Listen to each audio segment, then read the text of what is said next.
Thank you very much for staying. This is the Marketplace. Welcome back. Now to our very first story, where President John Dramani Mahama has urged the incoming administration to continue with Ghana's extended credit facility arrangement under the International Monetary Fund, IMF, until the end of this year. Addressing Parliament in his last State of the Nation address, the President said continuity in the implementation of the deal will ensure debt sustainability and macroeconomic stability in the Ghanaian economy. According to the President, his government would not have achieved growth targets for 2016 due to the shortfalls in revenue collections. A total of $918 million is being disbursed to Ghana under the 3-year program with the Bretton Woods institution. We inherited an economy that was running a high deficit with increasing inflation and interest rates. It was also characterized by a rapidly depreciating currency. This unstable macroeconomic environment created an unfavorable investment environment both for indigenous and foreign capital. Our forum at Senchi was an attempt to forge a consensus for a homegrown fiscal consolidation program. Mr. Speaker, the Senchi outcome eventually became the basis for the IMF extended credit facility that we are implementing. The ECF program, as it's called, has resulted in an improved macro environment, which has seen a steady decline in inflation and interest rates. A new public debt management strategy is also seeing a steady decline in the public sector debt, estimated to have dropped from nearly 75% to below 65% currently. Our currency, the cedi, has also this year enjoyed relative stability, depreciating at just above 4% this year.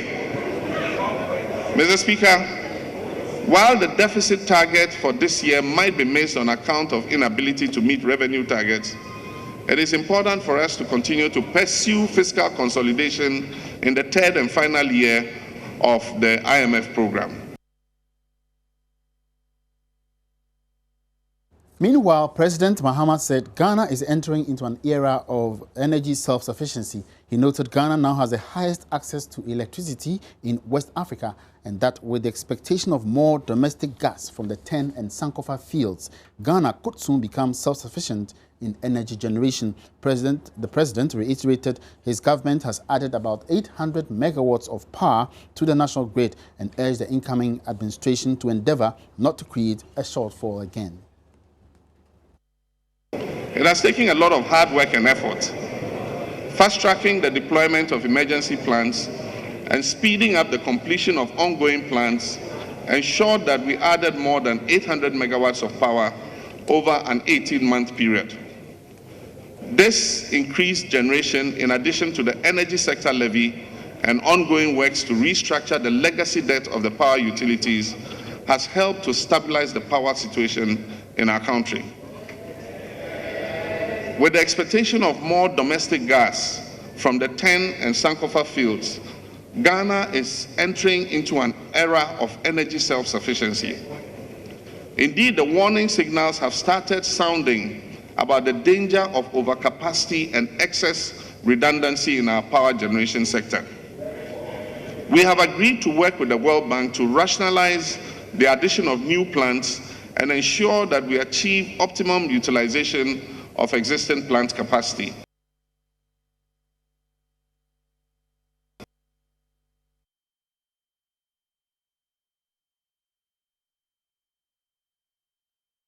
All right, so that was President Mahama in his last State of the Nation address to Parliament. Meanwhile, my colleague George Riafik was in Parliament and witnessed the occasion. He's joined me right here in the studio to share some more perspectives on the address. George, the President's demeanor signified somebody who is quite sad. Was that how you also saw it? I mean, obviously, he wasn't, from his expression, it came across as if he wasn't a happy man. But one bit that you saw from what he said that he was excited was the fact that he's leaving behind a stable economy. Okay. He thinks that he picked up an economy that was going through a lot of challenges, and President John Mahama is leaving behind an economy which he thinks was fairly stable, and the fact that more of a robust economy. Whether that's the situation or the reality on the ground, or the verdicts is out, the debate will actually go on and on. and on. Sure, but he was also so upbeat about the fact that Ghana could enter into an era of energy self-sufficiency with this power generation plans in place. Do you share the same opinion? It's still a debate out there when you engage those who matter in this particular space, because when it comes to equipment, I don't think that we have a problem. We have the necessary infrastructure in place to support the generation of power. But again, the concern has been with the distribution, right? Distribution losses, all right. There have been issues about real funding for this sector and whether we're able to invest the necessary funds to support that expansion that we are looking forward to. Is another debate altogether. Talking about the fact that what other people in the House or the Chamber were saying, I mean, it was still a debate about whether indeed the state of the economy now was better or is better than 2008. Because as we speak right now, when you look at the hard numbers, on trying to get the hard numbers, you couldn't look at us at July. The Finance Ministry hasn't released any latest data on our fiscal position, on revenue, expenditure, and even growth. Well, we had the record service recently coming out with some numbers, so we have a fair figure on how the economy will grow. But if you look at what happened in 2008, don't forget the redenomination and the expansion and all those things that happened in that particular period of the Kufuor administration. But some people argue in Parliament, when I engaged them, was that they think that President Mahama's argument that he's leaving behind a fairly robust and stable economy compared to 2008 is highly debatable. Now, his opinion about the debt situation, I mean, did you see it different, or you thought it was fairly represented? As we speak right now, I will again say that our numbers are based on July figures. What is the current position when it comes to our public debt? We don't know. Even backtrack to November, we don't know. In terms of the deficit, we got the figure up till October this year, and we are hearing maybe around 6.5. What we are also picking up from our sources at the ministry is that it's likely that we might do more than 9% by end of year. If that number is true, it has serious implications for the economy, because the problems that we are going through right now basically has to do with a challenge in 2012. And indeed, look at the implication in trying to finance this deficit, if indeed it's true, implications on expenditure, implications on taxes, and implications on government's broad program. And therefore, in trying to do an assessment of the true state of the economy, the president would have helped us by actually coming out with some real numbers, even as at November this year. Compare that to 2008, and let's say that indeed, if you look at those critical variables that every economist will want to look at in terms of your growth, the performance of your city, revenue, expenditure, and the budget deficit, to make a firm conclusion that indeed the economy has stabilized, I think he fell short of that one. And the debate will still be out there, the verdict is still out there, whether indeed, when you look at cost of living 2008, i.e. cost of living now, what was the best circumstances under these two systems? I think the debate will still go on. In trying to get the real state of the economy, maybe you might have to wait till the end of the first quarter of 2000. Now, lastly, before you go, he also painted a bright picture about the business climate, and he said that the country's position is quite high on the World Bank ratings. And did you also share the same? If you look at the numbers and the figures, it shows that we made some vast improvement. But again, talk to those businessmen in here, and they will tell you that access, let's even forget about cost, access to credit is still a major issue for them. Because of them, so we're still having some businesses that are restructuring, and I don't know what will be the final position. When we spoke to a lot of industries last year, what we got was that there will be some layoffs that will start the first quarter of 2017. All was because of the Doomsaw issue, the cost of credit, and the city performance in previous years. So yes, of course, the environment has improved, but what is the current state of the business environment? I.e., most industries out there, they will tell you that they are indeed struggling. So in terms of whether you've also left behind a very stable business environment, an environment where it's very easy or easier to get cost or get credit, it's still debatable. And most of these firms will tell you that it's become even more expensive now to get credit, and even access is another issue altogether. So I think that we want more fine numbers from the president when he made the address to help us make a firm judgment on whether indeed the state of the economy is very fair, very solid than what he took in 2008. Well, I believe you spoke with some members of parliament in that regard. What were some of the views they shared? Well, depending on which side you spoke to, there are some who are saying that, listen, we're on track. Yeah, everything is good. When you speak to members on the other side, they're also telling that, listen, the president is leaving behind a very sorry state of the economy. So their position or their party coloration actually, or where they're coming from, actually influence their commentary and thoughts on the economy. So if you're from the majority side, you thought that the president did an excellent job. That is indeed the true state of the economy. If you were in the minority, the argument was that, listen, the economy is worse than the president took in 2008. Well, so we might have to wait some more to see. I think we might have to wait and look at the end of first quarter of 2017 to get better numbers and better data to do the comparison as to how the economy fared for 2016. All right, so that will be it for now. Thank you so much, Riafe. All right, so that was George Riafe bringing us up to speed with some developments at the last State of the Nation address delivered by the President to Parliament just a while ago. You're still on you're still on the marketplace, and moving on, 2016 was undoubtedly a challenging year for the economy. Many business leaders, however, appear to be positive about this year, 2017. Why so? Joy Business has been ascertaining from some CEOs in the financial sector.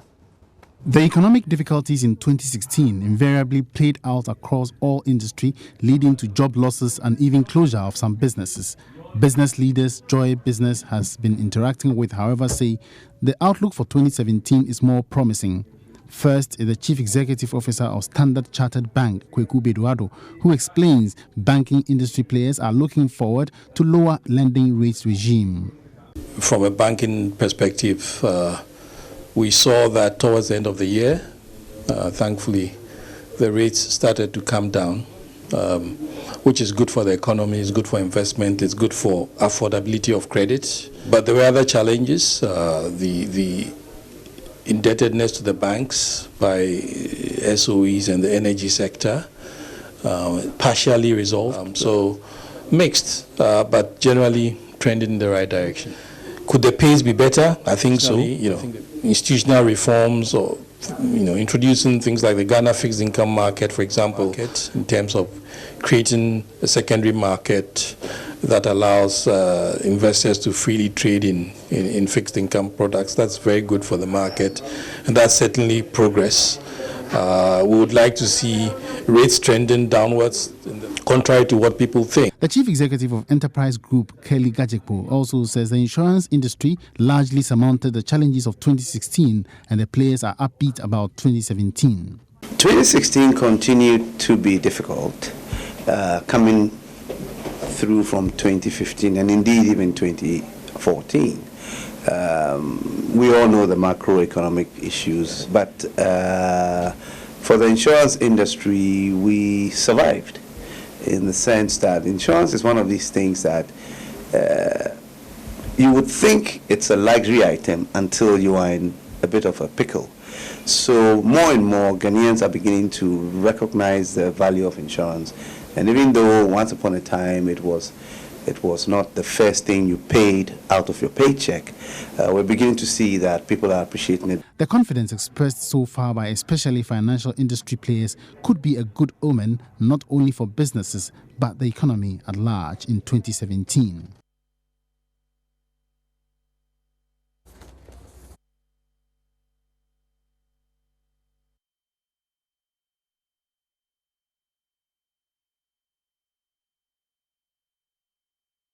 Now, management of the Bulk Oil Storage and Transportation Company Limited, BOST, have advanced moves to recover the debts Bulk Oil Distribution Companies owe it. The managing director of BOST, Kwame Iwuadaku, disclosed this at the company's end-of-year get-together last night.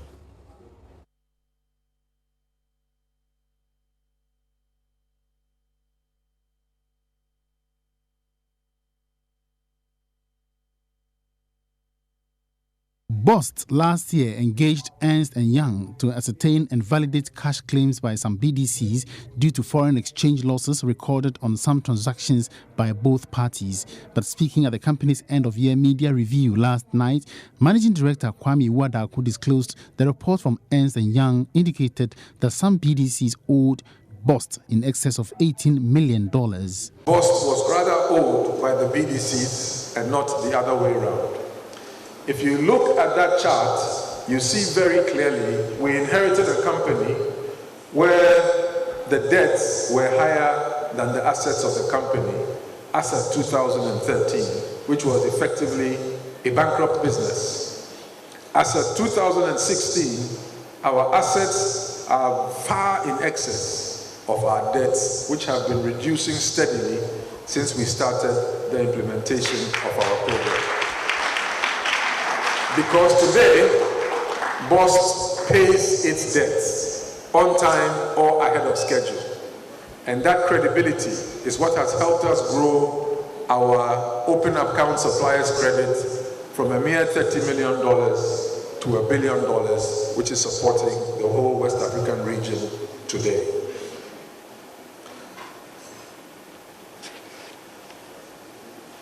Today, we have initiated steps to recover the excess of about $18 million that the BDCs have to refund back to BOST.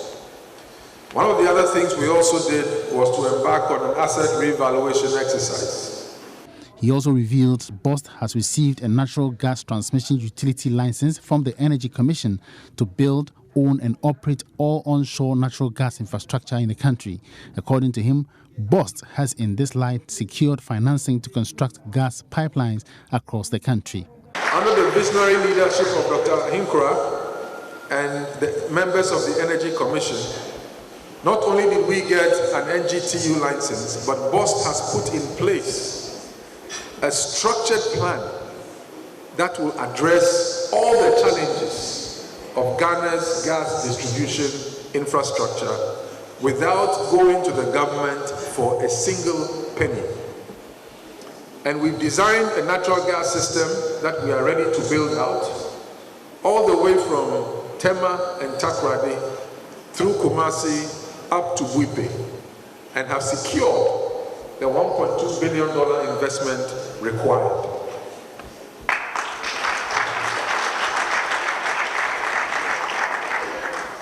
We hope and pray that the incoming administration will not pour water on this significant achievement, but will carry it on with the enthusiasm and the energy that myself and the team that were around me managed to do. Government last year initiated plans to merge the operations of Tema Oil Refinery and the bulk oil storage and transportation company BOST and appointed one MD for both entities.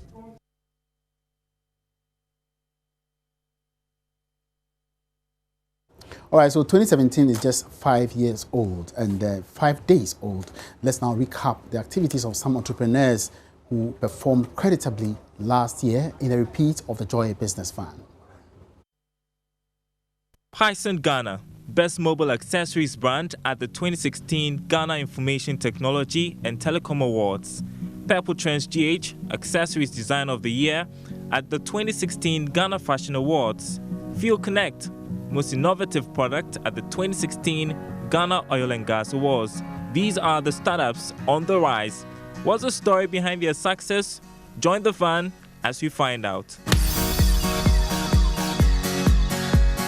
At the peak of a power crisis which brought discomfort to many people and businesses, 4 young men set out to find a solution to help people carry out daily activities with ease. In a little bedroom corner, 4 childhood friends, Daniel Kwame Osafo, Nilantan Mills, Joseph Jamra Ako, and Leslie Autry, conceived the idea to market and distribute power banks. Energy is something that we are all very passionate about. So after the discussion, we decided to do a bit of research, an extensive about 3 months of research. We realized that everybody wanted a power solution, but not many people had the money to afford like a home unit or a generator system or a power inverter system. The quest to meet a need led the determined 4 to secure a franchise from Python to distribute power banks and other mobile accessories. Mavis Champong and Anamo Ofori, the 2 tech geniuses behind the Fuel Connect app, also set out to meet a need. I started with this deregulation thing, I was in the industry myself, Nanekia in the industry as well, so that's how come we met. Yes. And then from there, we felt, hey, how do we tackle consumers? You want to take it? Exactly, like Nana is saying, the whole purpose of deregulation is to serve the end user, which is the consumer. So we were thinking of, okay, a way for consumers to have ready access to that information. So we discussed it, and then we thought the way to go is to go through this app called Fuel Connect. It took a year to create the Fuel Connect app, days of work and tests. Elsewhere, a flip-flop decorated with beads would spike the interest of Joyce Owusu, then a student, to start Purple Trends GH. I saw it to be something very interesting, something nice, and I wanted to try my hands on. So I remember I bought the slippers and I got the beads, and then I designed it. I just had to critically look at what I saw the first time and try to see if I could replicate or emulate or do something similar or same as I had seen. And that's how it all started. For the Python 4, staying ahead of their game and succeeding at what they do means to persevere. Every single day we have had to learn on the job. Every single day we have had to make mistakes that we have had to come back and rectify and be better at. Mavis and Nana have learned to make sacrifices. We are sinking our own savings into it, so we look at it as, okay, we want to get this done, so we need to put some money in there to get it done. So that's really what we are doing. As it grows and running costs and all that, those will ramp up, but by then we hope to have built up our business model better so that at least it can start paying for itself. And for Joyce, Purple Trends GH has taught her to value small beginnings. I was one time thinking about the fact that I don't have a shop, I don't have a showroom. How am I going to cope? Is there a way? Then I remember I heard the story of Mabel Simpson, that she started from her garage. And I'm like, but she's still in her garage. Yes. And when I thought of that, I was like, but me, I still don't even have that garage, so what am I talking about? Then I remember that I still had the dining table in my auntie's house. All I needed was the dining table. The next thing I needed to get the product out there was the social media, to relate with people, to communicate the product to people. That's all that I realized that I needed. The future? Well, the Python 4, they hope to move from just power banks to dealing in mobile devices. The two tech geniuses are now concentrating on increasing the number of OMCs on their app. And Joyce, well, she's looking to have a showroom of her own and trust the Joy Business van to track the progress they've made.